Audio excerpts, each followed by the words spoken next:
ஒவ்வொரு வேஷமா கலைஞ்சிரும் போல இங்க இருக்கிற நிறைய பேரு நடுங்கி போய் இதுல நம்ம மேல அவதூறு வேற. இப்ப புதுசா ஒரு வெப்பன் ஒண்ணு கொண்டு வந்திருக்காங்க. அது என்ன தெரியுமா? அவங்க தயவால தான் நம்ம ஆட்சி நடக்குதான். மக்கள் தயவால இந்த ஆட்சி நடந்துகிட்டு இருக்கு. மனசாட்சி உள்ள சக்திகளோட ஆதரவால இந்த ஆட்சி நடந்துகிட்டு இருக்கு. நாங்க தான் அனுப்பி வச்சோம் அப்படின்றாங்களே. அனுப்பி வச்சவங்களுக்கு மினிஸ்ட்ரியில இடம் கொடுத்தா ஏன் கதறீங்க? ஏன் இவ்வளவு கோபம்? ஏன் இவ்வளவு கதறல்ஸ்?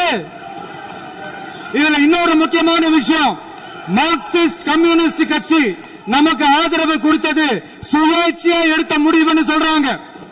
அதே மாதிரி இந்திய கம்யூனிஸ்ட் கட்சி நமக்கு ஆதரவு கொடுத்தது சுயேட்சையா எடுத்த முடிவுன்னு சொல்றாங்க. இதுல எங்க இருந்து நாங்க தான் அனுப்பி வச்சோம்னா புரியலையே. மக்களுக்கு நல்லா புரியும், எல்லாத்தையும் தெளிவா பார்த்துக்கிட்டு இருக்கிறாங்க.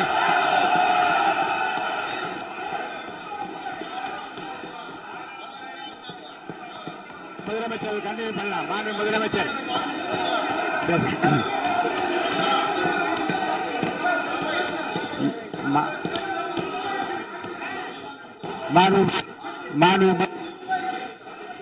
முதலமைச்சர் கண்டினியூ பண்ணலாம்.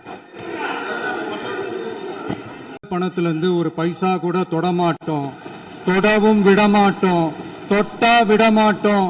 இதுக்கு முன்னாடி தொட்டவங்களையும் விடமாட்டோம்.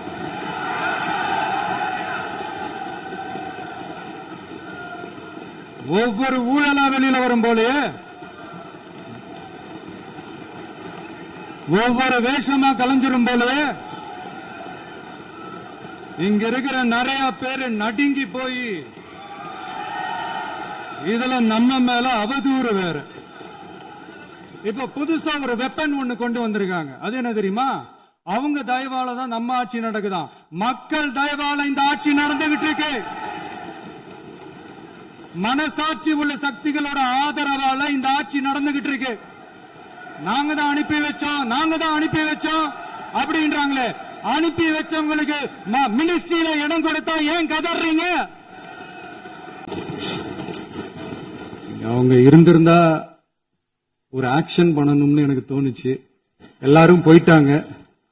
இல்ல பர்மிஷன் பண்ணலாமா? இப்பவும் பண்ணலாம், ஒன்னும் தப்பு இல்ல. ஓகேவா?